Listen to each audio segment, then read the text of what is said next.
Welcome to Kibbe on Liberty.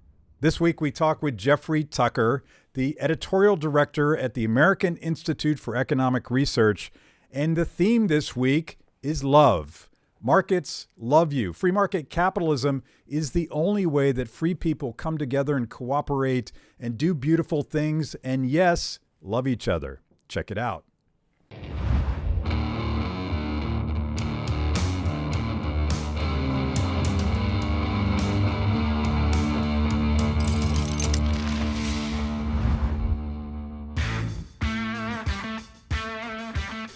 Is the liberty scene in DC still kind of a thing? Is it happening? I know it went through some troubles there for a few years. I mean, liberty movement in general has gone through a lot of troubles since over the last 5 years. It's been a mess. Thank God for Free the People. We're the only thing left, the remnant. How is the sound? Sounds good, man.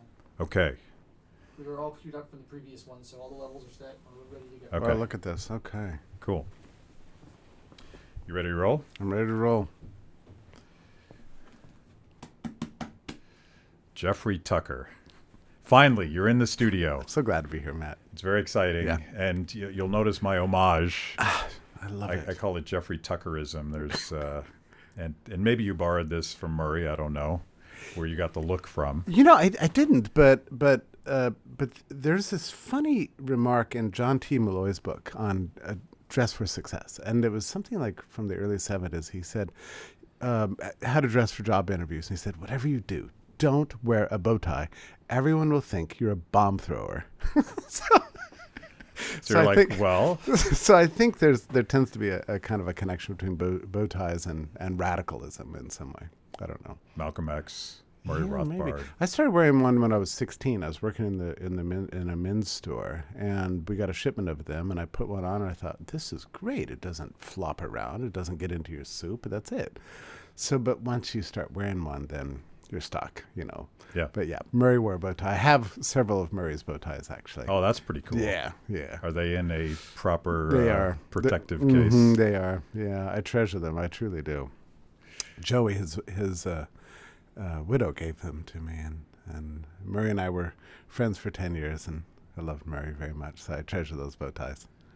Yeah. So let's talk about the it's not so hot off the presses anymore. This book has been out for a couple months. I guess a couple of months, yeah. The Market Loves You, Why You Should Love It Back. Yeah. I thought this was one of your best books. Thank you. You know, I think it is too. I'm most famous, of course, for Bourbon for Breakfast. And I look back at that. I'm not embarrassed by the book. I enjoy reading sections of it. Some of it I would change. But, you know, you're a writer. You know what it's like. I could never rewrite anything I've done in the past. And I hardly ever approve of anything I've ever done in the past. And the only article I really like is the one I just finished today. You know that feeling? Yeah. But I actually agree with you. I think this is my best work. Yeah. You know, that you described this in one of the chapters, the journey of finding meaning and how Marxists say that, you can't get that through markets and exchange and stuff like that. But I think it's exactly the opposite, that striving and that struggle and that discomfort that you get trying to write a book. And it's not always fun, right? It's like, is this going to even work, or do I need to throw it out and start over?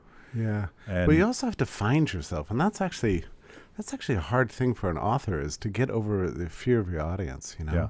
This is what stops people from writing well. You know, they're afraid to bleed. They're afraid to be fully honest. They're performing in a way. And then once you start thinking you're performing, then you wonder, who am I performing for? Mom, my pastor, my girlfriend, you know, my boss. And once you do that, then you've got a filter that blocks your way to the audience, to the reader. You've got to figure out how to translate what's truly in your heart, filtered through your brain, into somebody else's psyche and understanding, and do that in the most direct, honest, sincere way possible, especially these ways. Readers can always detect insincerity. Yeah. You know, we're sophisticated now. Readers are very sophisticated. So you've got to get over that and just be as truthful as you possibly can. I think sincerity and truthfulness and knowledge and understanding are all the keys to writing well, I think. And also finding the right words. And there is a little bit of awareness as a libertarian, as an Austrian economist. We use all sorts of obscure language sometimes I think it's designed specifically to chase people away. And what you've done here is you've told human stories. Yeah. Yeah. And these are you don't have to be an Austrian economist to read this book. Well, and that's one of the things I've dropped over the years is in the early days, I would throw around these complicated vocabulary terms that were unique to econ speak as a way of sort of showing off, I know my stuff. As I've gotten older, as the years have gone on, I've dropped that stuff. And I try to speak in normal language. Sometimes it's a little bit floral and Latinate, I'm always drawn to that sort of thing. But I try not to use industry-based buzzwords. I'm glad you brought up that point about meaning, by the way. I think I opened that chapter up on meaning with this question that was asked me. What do you think is the main objection to markets? And people have lots of objections to markets, but I think that this issue of meaning is really, really important because the left thinks that through that Marxian paradigm that the marketplace alienates us. Our jobs alienate us. We're alienated from our commercial work. You can't really love what you do, really. You do what you do to survive, and then but there's a terrible struggle at the root of that. You hate your boss. Capital's exploiting you. You're losing your surplus value, and so on. So your job alienates you. And then the right has a separate tale of this, that meaning comes through. Terrifying things like exercising courage on the battlefield or loathing your enemy, being a collective on the march, a homogeneous tribe, moving through history. They have this big drama story they want meaning to consist of. And they a guy like Carl Schmitt, who I talk about, they see the marketplace as silly. Yeah. Yeah. It's just nothing other than fripperies and barbecues. Enough. Yeah, it's not big enough. It's not big enough to make a tale of life. So you've got nowadays both sides just angry at the market all the time, denouncing the market, blaming it for everything. You listen to interviews with, Tucker Carlson and Bernie Sanders sound a lot alike these days. Yeah. So this book is designed to be a counter to that, and I'm dealing realistically with the real encounters we experience in our lives, our friendship networks, the things we learn from our first jobs, the personal and impersonal encounters we have through the marketplace. For all the goods we purchase are built by the cooperative ventures of millions of people and so on. I think, and look, it wasn't hard for me to write. It was only hard in the following sense. I had to just be really honest with my own views. Yeah. That's it. I just had to I'm a little bit of an emotional person anyways. We've known each other for a long time. So I just tried to be myself. That's it. This may be offensive to you, but as I was reading this, particularly the first couple chapters where you're essentially laying out the moral case for owning your own life and taking risk and defining yourself. And it reminded me of a KISS concert that I went to a couple years ago. Stay with me here. This makes sense in a minute. And this was in the midst of all this political tumult and everybody's angry at each other and there's wars and there's starvation and all that. And Paul Stanley gets up to the microphone. He's like, there's so many troubles out there. Just so many troubles. And he lists the litany of politics and war and all that. And you're waiting for a lecture, and it said, we're not going to talk about any of that. Isn't that crazy? This is not why we're here tonight. Yeah. We're here to rock. Yeah. And what this book does is, you reference all sorts of odious ideologies and totalitarian disasters, but it's really about the beautiful case for freedom and markets and individual destiny, defining themselves. The formation and we don't tell that story enough. No, we don't. It's a formation of communities. And I'm glad you brought up the concert environment, by the way, because I think you and I have different sort of outlooks on music and stuff. But, the concert settings do this. They bring together these interesting communities of people. A lot of you've never met these people before. And there's magic, not just on the stage, but a lot of it is just being in this group of people that are celebrating the same thing together. And you look around and you're like, wow, you like Taylor Swift too? I like Taylor Swift. Oh, you know that song? I know that song, and so on, you know. Sometimes I wonder, Matt, and I wasn't around for Woodstock, right? But something happened. We don't entirely know what happened. You know, you could read big histories about it. But it's very possible that at that moment, our culture discovered in its fullest possible way the capacity of creating a community outside what our political leaders were telling us to do. Yeah. Until that time in history, there was always some leader forming us into a community, whether it was Wilson or FDR. Oh, we as a nation are going to do the following thing, and then it was Johnson, and now we're going to go to war, and you know, it was always a big national project. At Woodstock, you discovered you didn't need these people. You know, that these performers could get on stage and you could be around people and just unite around the themes of love and music and fun, and that was a more important source of joy in your life than anything that was being preached on the national media and by our national politicians. Do you think there's anything to that? Oh, I think it's everything. And I've talked a lot about the Grateful Dead. I'm a Deadhead. Yeah. But all of the bands. Yeah, you know a lot more about this than I do. I sound like a novice over here. All of the bands that I love, and I have a very disparate sense of musical taste, and but the Grateful Dead are a great example of this, and of course that whole scene. You know, Jerry Garcia was an anarchist. He didn't want to tell anybody what to do, but refusing not to dictate to his community the terms of their relationship created a profoundly robust community. And it was all circled around a commercial exchange, right? Yes, without copyright. We don't have to go into that, but that's really important. He encouraged people to, the Grateful Dead encouraged recordings, right? Take my music. One rule: you can't sell it. You have to share it. And if you share it, and it was a radical form of marketing. There's actually business textbooks on the Grateful Dead marketing platform, which was respect for the customer and a sense of community. Yeah.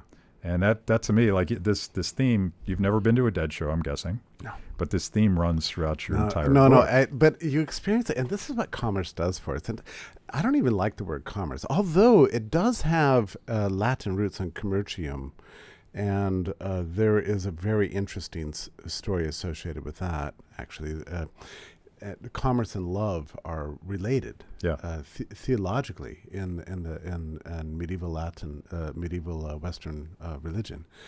That there is supposed to be a commercial exchange between eternity and time that produced the incarnation, for example. Okay, so an exchange of value. So that you're better off as a result. And to me, that's a miracle.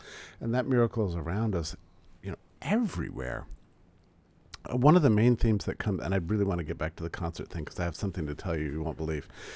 But one of the main themes that this book is about is our desire to be valued. Yeah.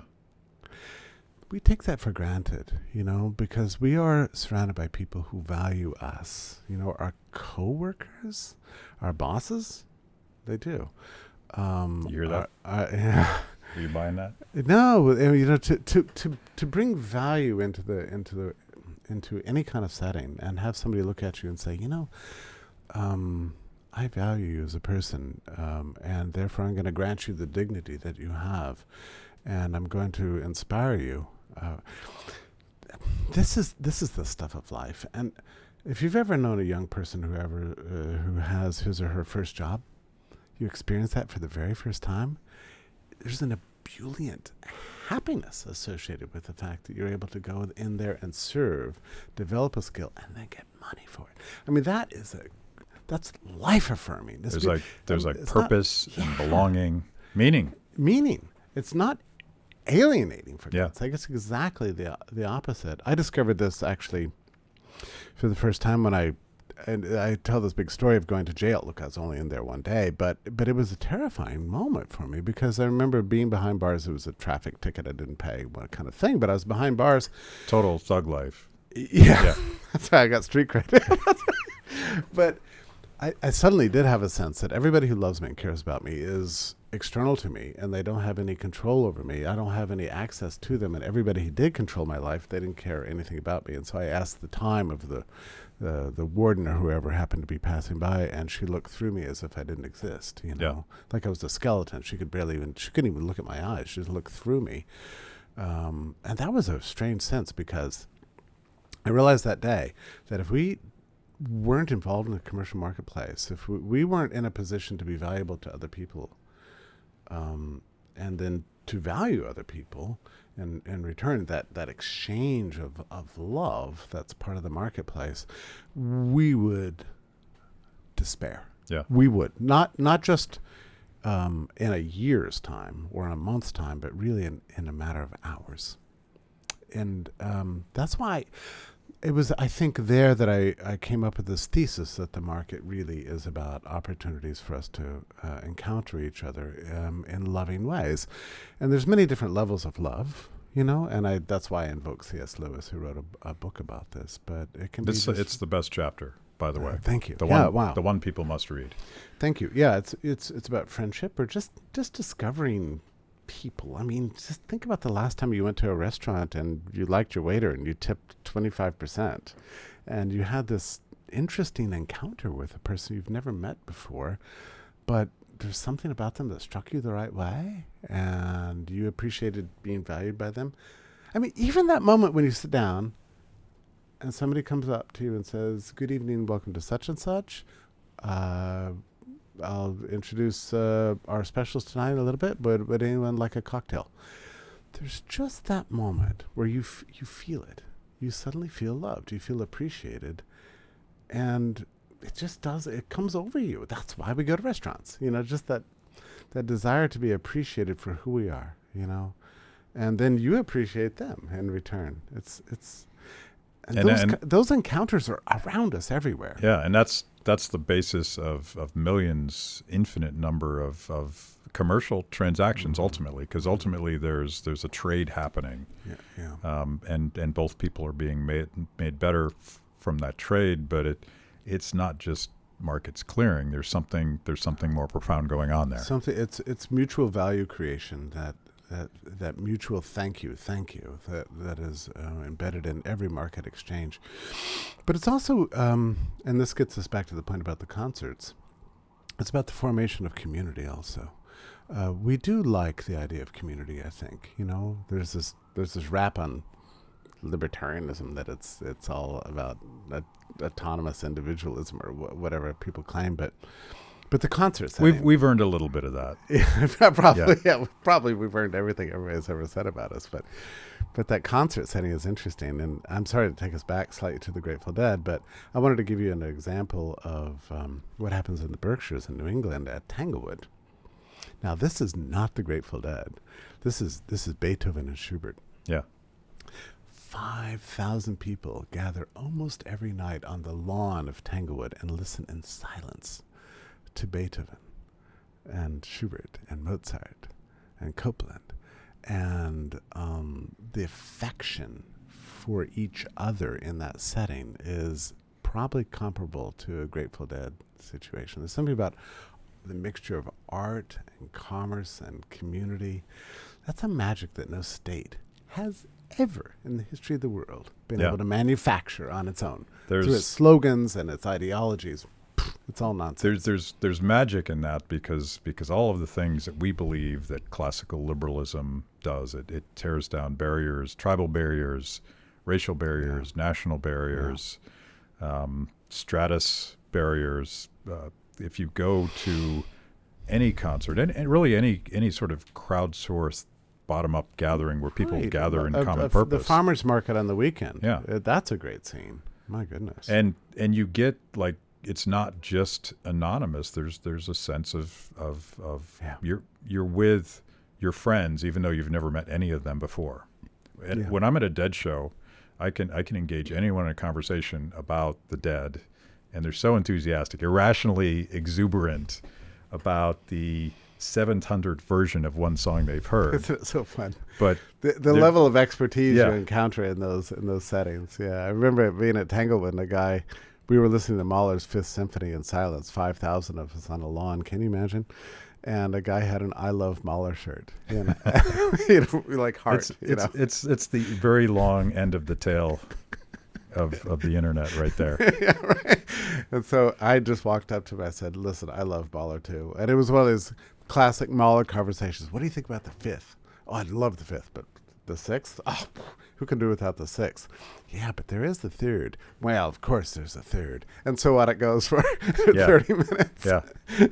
So, and I want to get back to the chapter about the market is love, but you're reminding me of the Uber story that you tell. You're stuck in a train station in the middle of nowhere, Massachusetts. No offense to where the AIER castle is. That was the Hudson train station. Okay. Which I love the Hudson train station. It's just so old fashioned. I mean, like, it's one of those places you walk into and you kind of, if you have a good imagination, you can imagine a man over in the corner reading a newspaper complaining about Grover Cleveland or something. I mean, there's an antique quality to the whole place. I mean, like literally a sign that says tickets with metal bars above it, and there's some crabby old guy sitting there with a hat on. You know, it's just a perfect picture of like the interwar period, or maybe Victorian age or something, Gilded Age.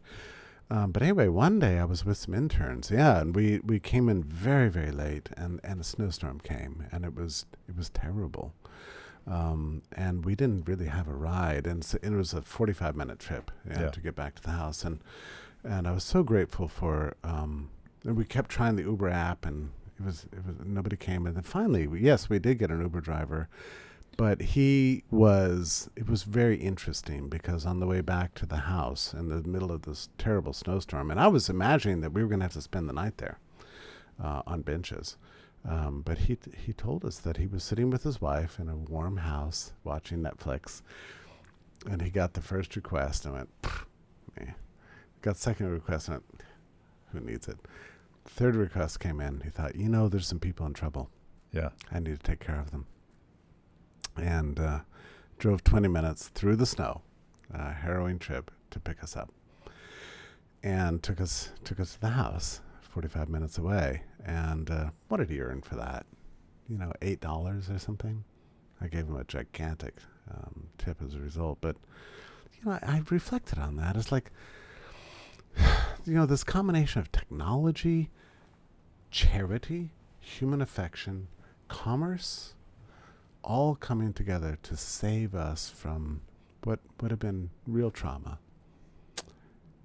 No state was involved. No politicians made that possible. It's just this beautiful magic of the marketplace. It's not magic. It's love. It's love. Many levels of love. Super deep, international, global commerce made that moment possible.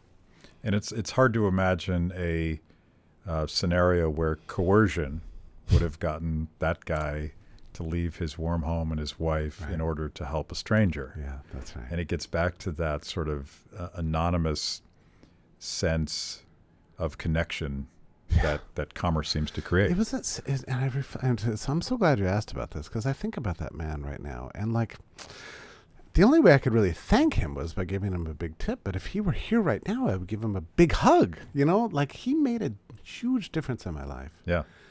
And that night, I was so grateful for him. And the next day, we just forget about things like that. But I didn't want to forget about it, which is why I wrote it up, Those are important moments in life. Yeah. Very important. So why don't libertarians tell more stories like this? We tend to come off, and I'm heavily influenced by Ayn Rand and her sense of individuality. But her characters did tremendous sacrifices to save society, to save their unknown neighbors. They really wanted to make sure that Rand's characters, you mean? To make through. Oh yeah. Tremendous sacrifice, particularly in Atlas Shrugged. Well, sure, but even in Fountainhead, and she would be angry at me if I said that. And she herself made tremendous sacrifices actually to serve humanity. So I don't know about this whole anti-altruism thing that she has going. I mean, it's fine, but it doesn't show up in her books actually. Yeah, these people. serve each other, and they serve principle with courage. But you asked the question about libertarianism. I've made this analogy, and since we keep returning to this musical theme, I think what happens to people from the pro-commerce, pro-market, free market point of view is that we learn the principles, and we learn the axioms, and we learn the theory, and it's hard for us to get beyond that for some reason. We never actually apply it. It would be like going to a piano competition and having people get up to the Steinway, and everybody plays arpeggios and scales, not actual music. Yeah. And that's how we do. We just sit around, but we can't stop talking about our arpeggios and our scales. But the point of learning your scales and your arpeggios is to play music finally, to leave the page, to leave the theory. My trombone teacher used to say this. He said, learn all your scales, learn all your arpeggios, learn everything you need to know, and then forget it all and play music. Part of me thinks that that's what we need to do. We need to forget it all. Yeah. And just explain what the beauty and the majesty and the magic and the love of human liberty. So let's go back to the chapter on love, because there's commercial love, and Yeah. I'm butchering the Latin. You can walk Commercium, yeah. you can walk us through all that, but Right. but markets get us further. Markets create what most people watching would say that's what I understand love to be. Yes. I'm having to roll through it because there are 4 kinds of love I discussed there, but you're speaking about the 4th kind. Yeah. And I associate that with enterprise, or what's the from the French term entrepreneurship, which is an act of faith. It's to imagine something that doesn't exist, but you believe that the world would be better off with it.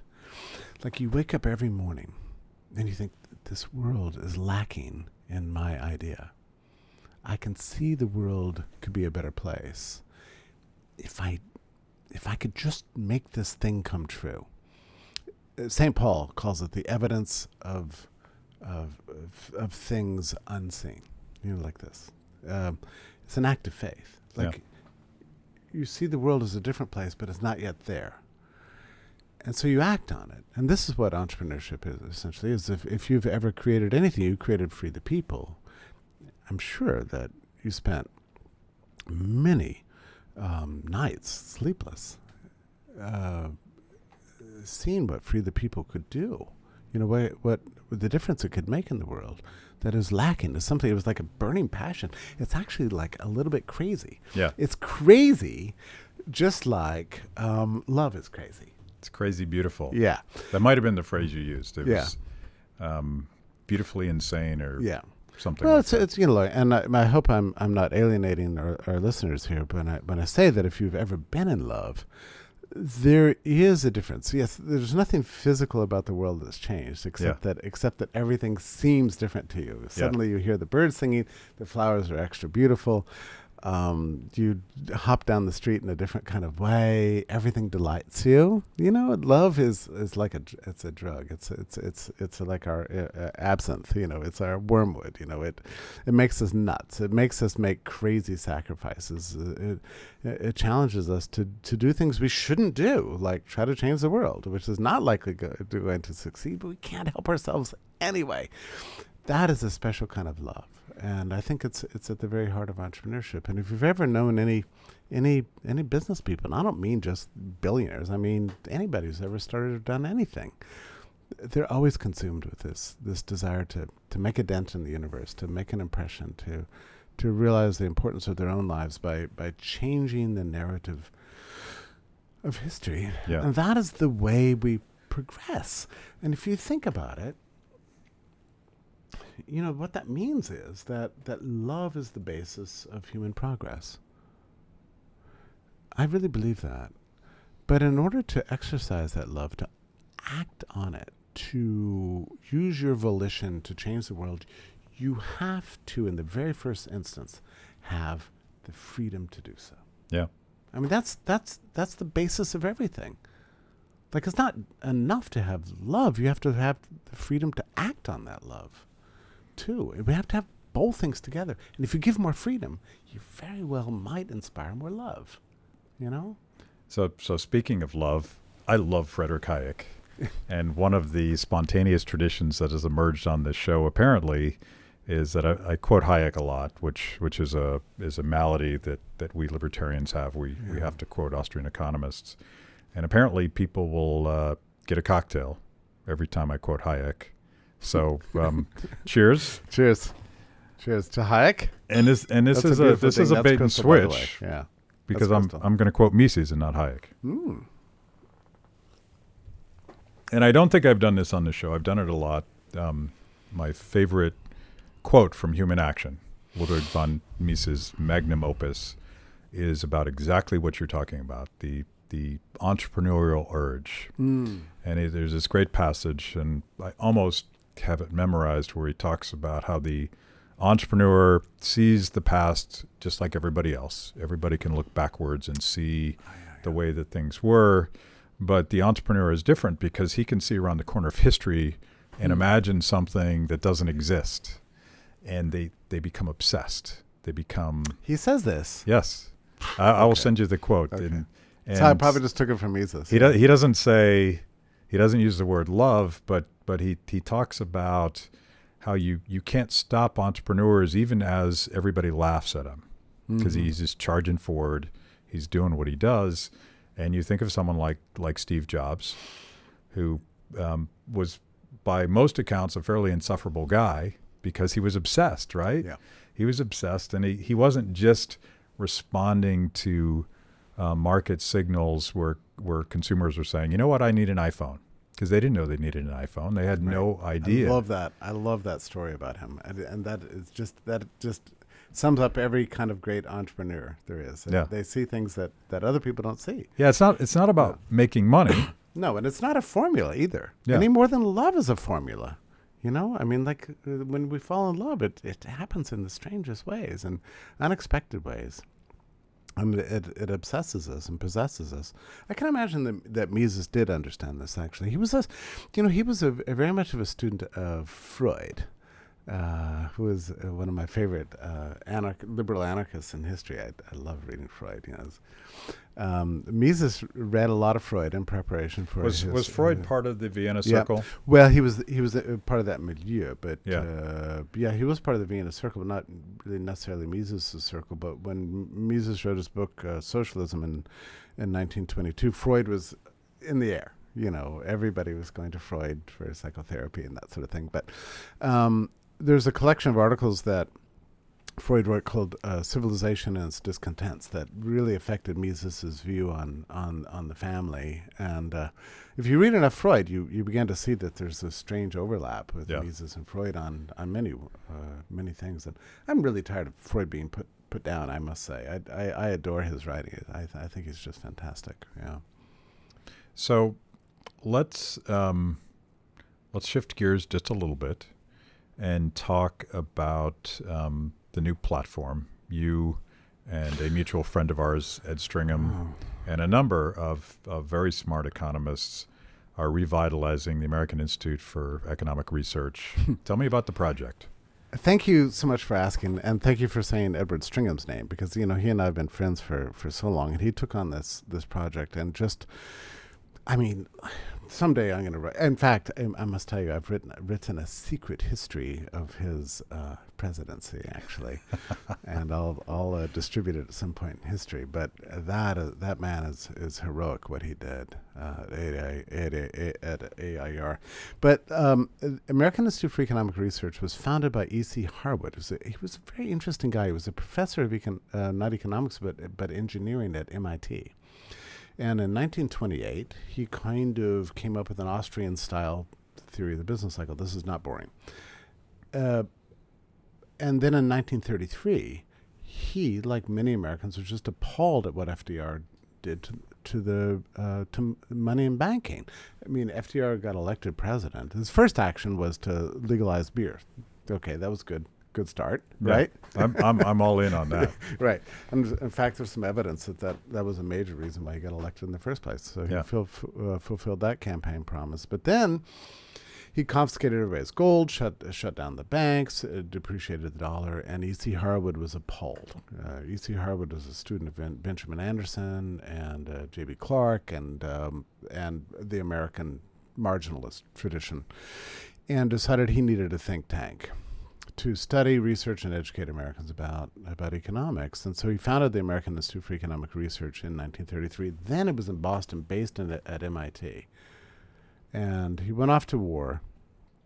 And the institute did very, very well. It was the second think tank in America, and the first market-based research institute in America, rooted in this passion for sound money and what Harwood called pure freedom. And people don't understand this, but he and Keynes had a huge correspondence back and forth, like arguing constantly about economic theory. Keynes was this big opponent of laissez-faire, and a guy who disparaged the gold standard, disparaged sound money, and disparaged, by the way, free trade. It's a very interesting point about Keynes. Interesting. He was against free trade and was against GATT after the war. He fought the liberalism. I mean, he wasn't liberal at all. He was against the liberals. E.C. Harwood was one of the champions who was against Smoot-Hawley, for sound money, for free trade, for liberalism, classical liberalism. And so he and Keynes had this huge correspondence. E.C. Harwood was a big deal. And then in 1946, he took over this incredible mansion where AIER is currently located, that was built originally in 1904 by George Pearson and his wife, these second-generation Gilded Age aristocrats. They're not aristocrats. How would you call it? They made their money in industry, so it's a meritocracy, essentially. But those two were two of 25 Americans who died on the Lusitania, which is the very fancy boat that was sunk by a German attack and began the Great War, World War I. And so the mansion was abandoned, and then it was taken over by the Coonleys in 1928. They went bankrupt in the Great Depression, so the entire place was overgrown. It was unlived in between 1934 and 1946, and when Harwood moved in and started this great post-war project of reviving liberalism in the United States. And he was a major, major figure, and it's very strange to me that he was forgotten. And what year was this? Well, AIR moved into Great Barrington in 1940. I guess they were shopping in 1945, 1946. Yeah. And then Leonard Read, who founded the founded Foundation for Economic Education, brought an entourage to Great Barrington to figure out what was going on there, see what an institute was like, what it should do, what kind of newsletters it should write, what kind of principles it should have. Went back to Irvington-on-Hudson, founded FEE. So AIR was the original founding market think tank. And that was particularly entrepreneurial in the sense we were just talking about, because these were the darkest days. Yeah. You had fascism on the right, and you had hardcore socialism, Marxism on the left. And you were so liberalism right about was marginalized. You were so right about that. Anybody who does research in the history of ideas, digging through the 1930s, will be shocked. Everybody discounted freedom. Freedom, markets, commercial exchange was all just deprecated.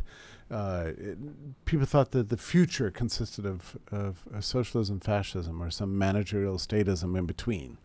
But our ideas were lost to history.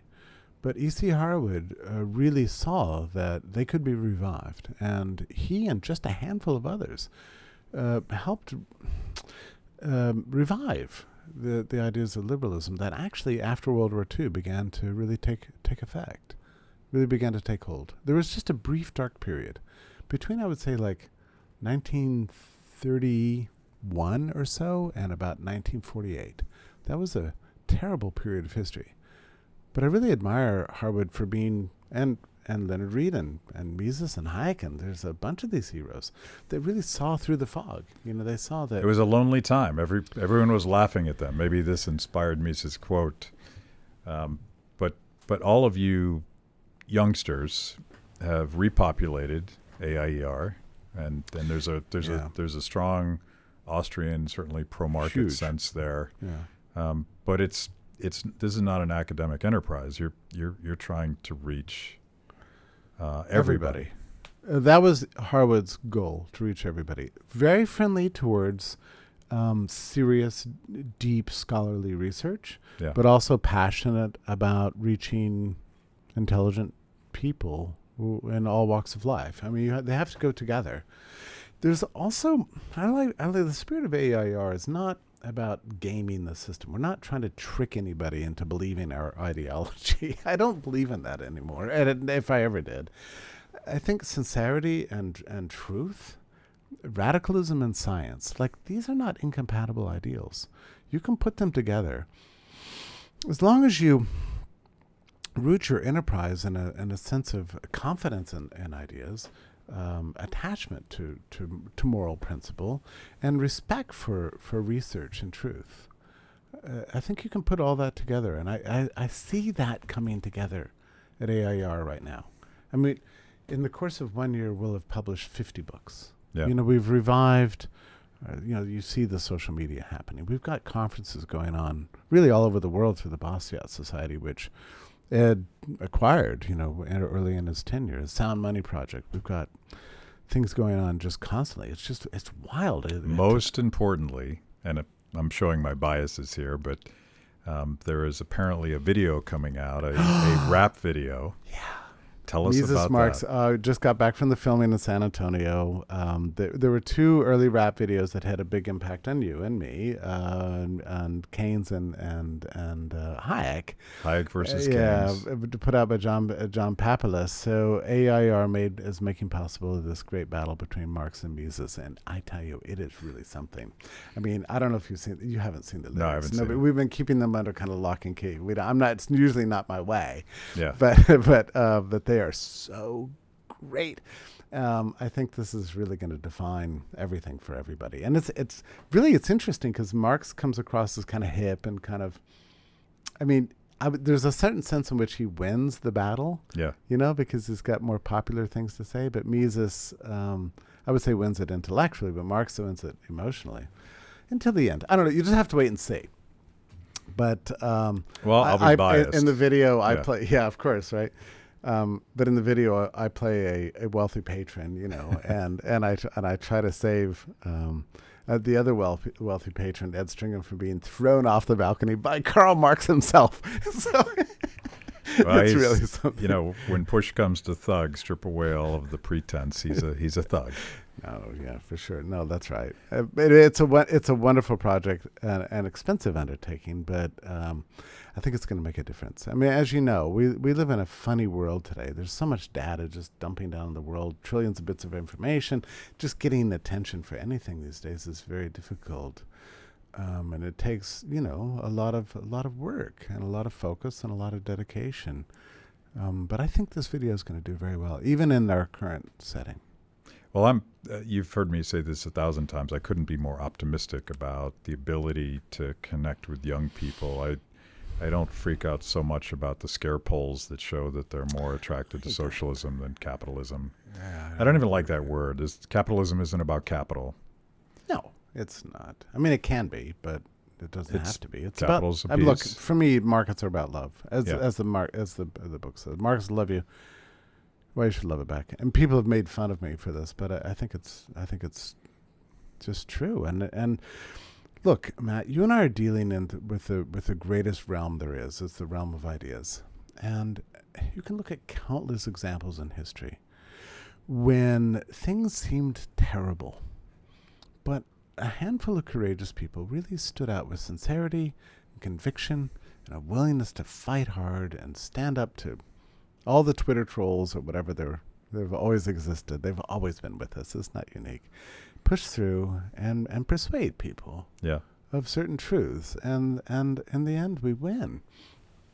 I was just researching about Cordell Hull and his outrage about Smoot-Hawley in 1930. And he said, damn it, I'm going to dedicate my whole life to free trade.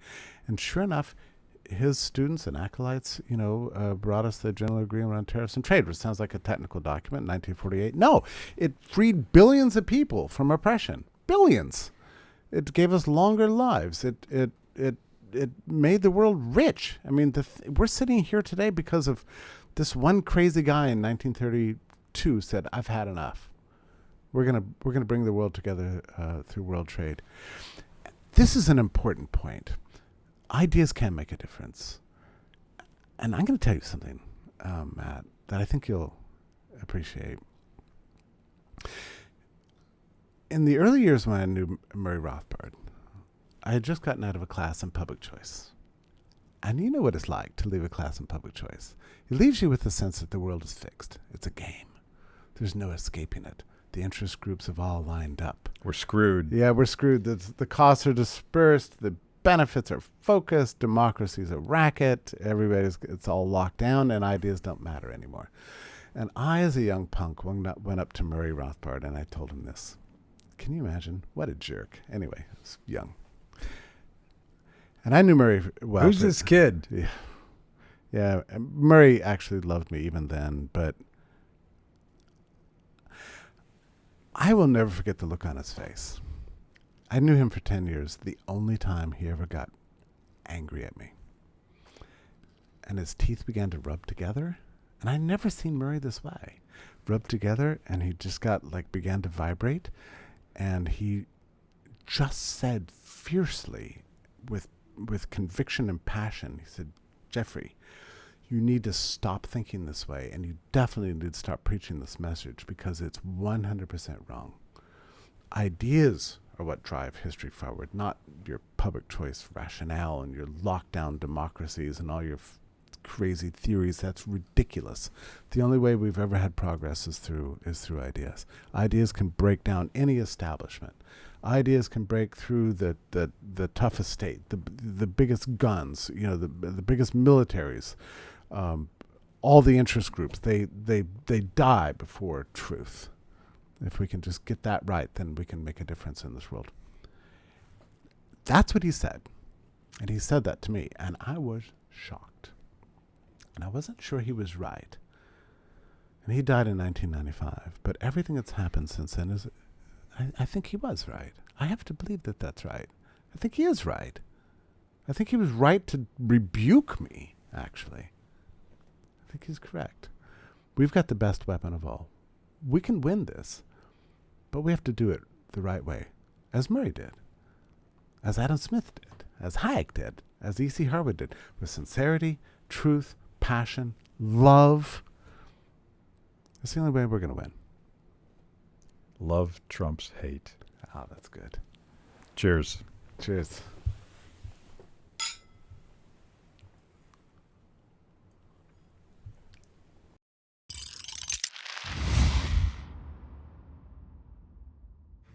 Thanks for watching Kibbe on Liberty. By now, you know this is the most important event of your week. So make sure you subscribe on YouTube. Click the little bell so you get notifications. Kibbe on Liberty, mostly honest conversations with mostly interesting people.